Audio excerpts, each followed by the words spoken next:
killing a man with your last bullet, and he stands there, unfazed.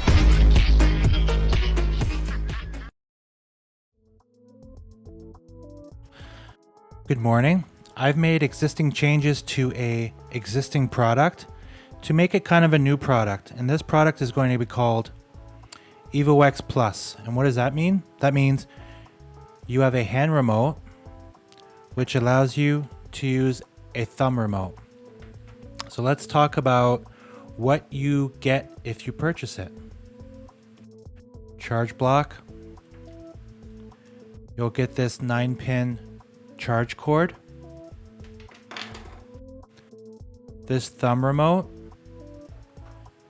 This thumb remote in the short term is going to be the tracked type.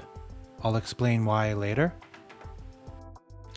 And this hand remote. This hand remote's different than the one you would have in your own hands by way of, instead of a USB Type B receptacle, it has a 9-pin receptacle, and the magnet is deleted to make room for this guy. There's one more feature about this. The feature is haptic feedback.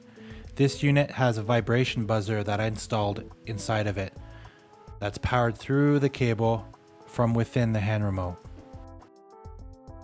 So what we'll do is we'll go through everything on this hand remote and describe it to you. So for the test today, I have the Dynasty in my garage on, and I already programmed the calibration. I'm just going to check to make sure it's good to go. And it looks good. Let's talk about the columns. You see this first column on the left?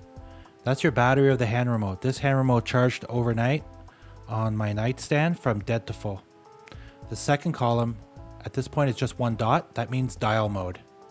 The third column right now, which you see it's about 6 dots high, that is signal strength from the hand remote to the receiver. And finally, the fourth column is 1 dot in this instance, and that would be outbound hand remote strength.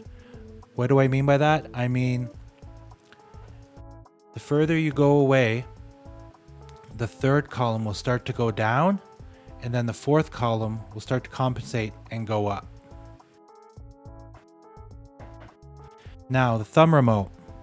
The thumb remote for this model, we're going to be using this CK Worldwide tracked model. And the reason is the following. The other option we have is the thumb remote with the wheel. It seems that it's glued tight. I can't open it, and I don't want to open it. This one I was able to open it, insert my vibration buzzer, and honestly I like the tracked model better because you're using 2 fingers, so there's no torque exerted on your torch. You're not losing contact with it. So let's use it. Let's learn while we use it. So I'm going to turn the hand remote on. I just turned it off. I'm going to turn it back on. Confirm the numbers change. And they do. We're going to open the receptacle.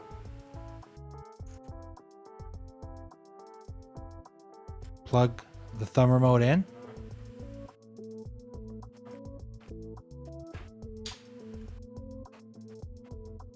And as you can see,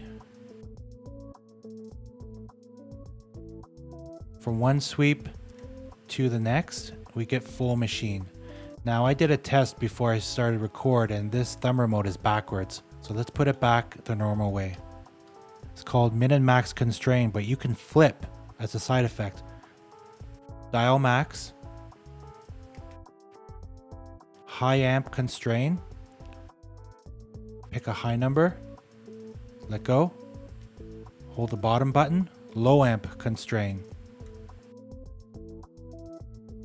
let go. Now, and I'm talking about my personal likes. When the thumb remote is towards me, I'm pulling it towards me, it gets hot.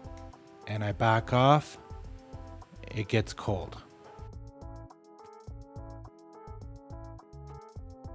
Now, what if I were to switch hands? Back away is actually hot and towards me is cold. Opposite of my muscle memory. Let's fix that. Dial max. Hold high amp. Instead of the high number, let's give it the low number. Let go. Low amp. Instead of the low number, let's give it the high number. Now, if I switch hands,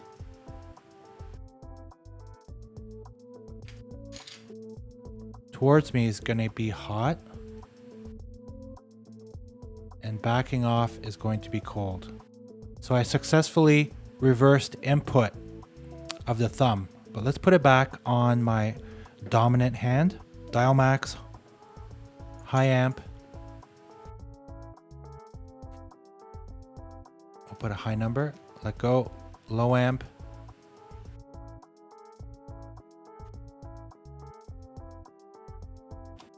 Now towards me is hot. So we got that figured out. This is a 15-foot lead on the thumb.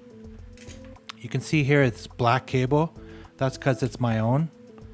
I'd be inclined to give you the Arc Zone silver cable that's included with the thumb. It's the same thing. So let's talk about applicable use of min and max constrain. Say I'm going to be welding a TIG root. I know by experience I will use typically 70 to 130, especially on the top. So let's set that. Dial max, high amp.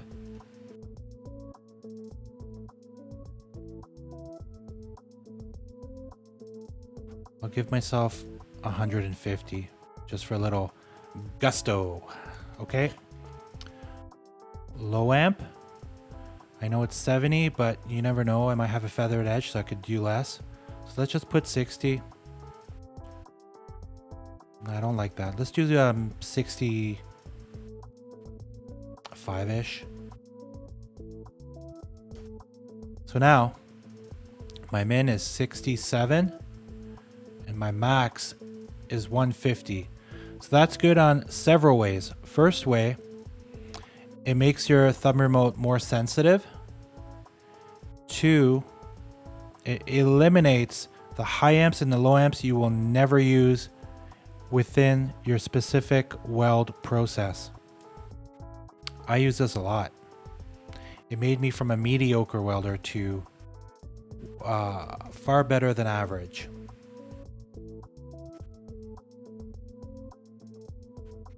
Okay. So we talked about min and max. We even talked about reversing input. I'll show you. Remote off, remote on. That makes this guy back in action. To activate the thumb remote, you put it to minimum.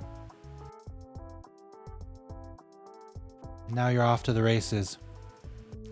Note, this dial will not work. It's one or the other. Will hot start work? Nice. Your helper can still help you with a hot start bump if you're using this with stick. Okay. So vibration buzzer. I'm kind of hesitating because I don't know if you guys can actually hear it. I don't believe you will. I'm going to jam it right next to the microphone and see if you hear it. If you don't, trust me and I'll describe it to you.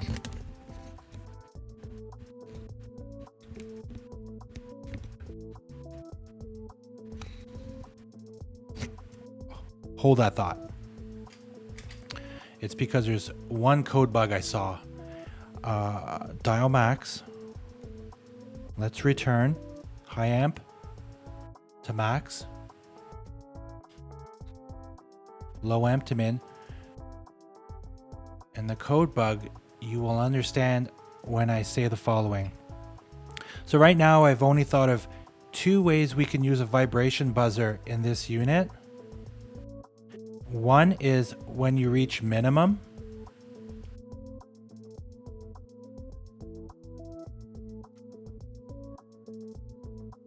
And the other is when you reach a specific set point you set.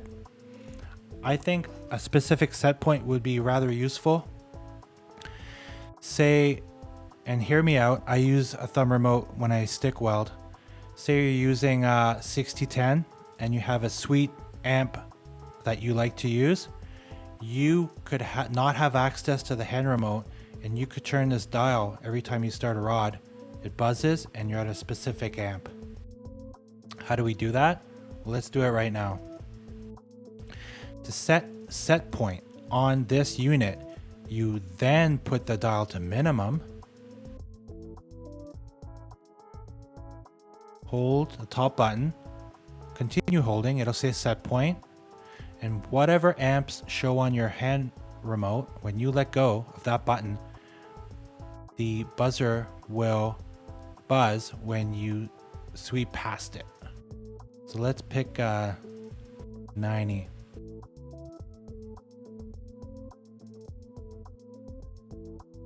I'll let go.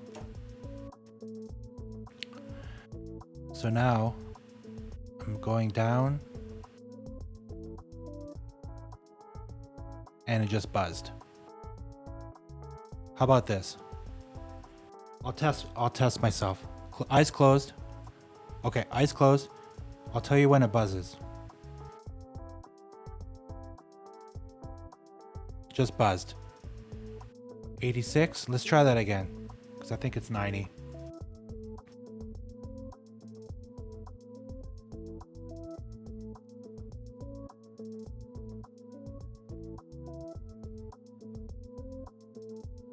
Just buzzed. 82. Looks like I shoot past it, like my brain is on delay. Let's try that again. Oh no, it hit at the 90. And the other instance in which the buzzer sets off is when you reach minimum on the thumb. Right? So minimum on the thumb or predetermined set point. And predetermined set point again is dial min, hold top button,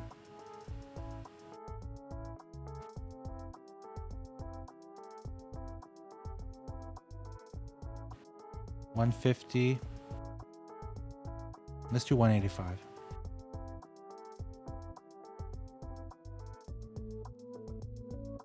Actually, I did 180, but let's do this. Dial max, high amp. Let's make our thumb remote more sensitive. Put 200.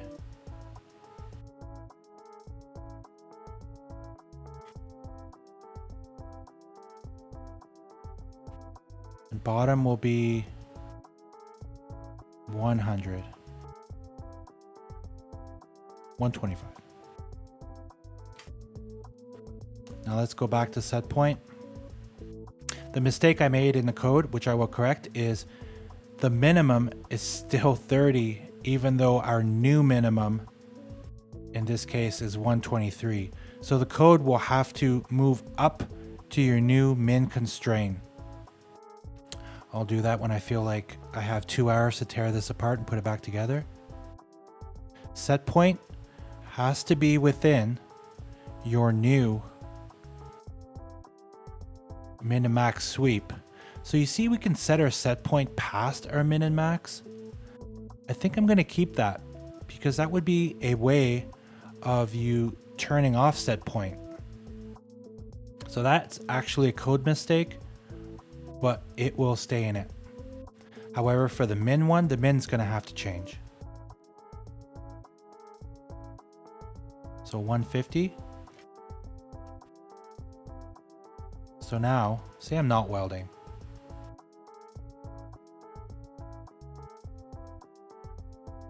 So I was able to stop it sight unseen within 5 amps. Okay. The next question I have, and I'm actually unsure, is did I save all these parameters to memory or do they reset when you start this back? So right now we're on 123, 200, and we have a just buzzed. We have a 150 set point. 123, 150, and 200. Let's find out. Let's turn it back on.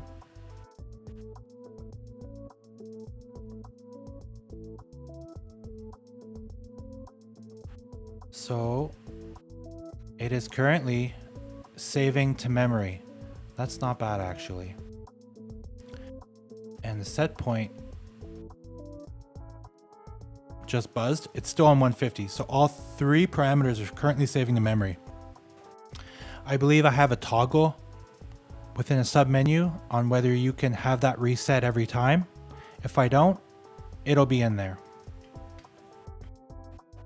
So I think what we can do is we can go on the website and I can show you where it is or where it will be. Let me put that up.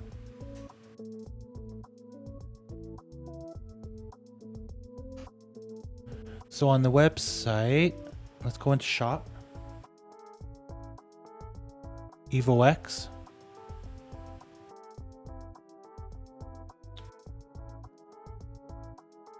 It's the 6th product. It's a thumb remote. Nope, that's the thumb remote I used previously. I call it 1X Arc Zone thumb wheel and 1X EvoX hand remote. Adapted to each other, currently $800. We'll see if that price stays the same. I'll try. This happens to be a picture of one that has been used in the field. Notice the previous one had a USB Type B adapted to it. This one is far superior, far superior. This looks about 2019-ish because I remember when I made the video, I did not live here. So I covered a lot. This is going to be more of a specialty item. It was a lot harder to assemble. Granted, I've assembled approximately 800 or 900 existing type hand remotes, and this would be, wow, this would be the first one. So thank you for watching. I believe I covered everything. Pretty happy with this. Hope to see these out in the field. Thank you.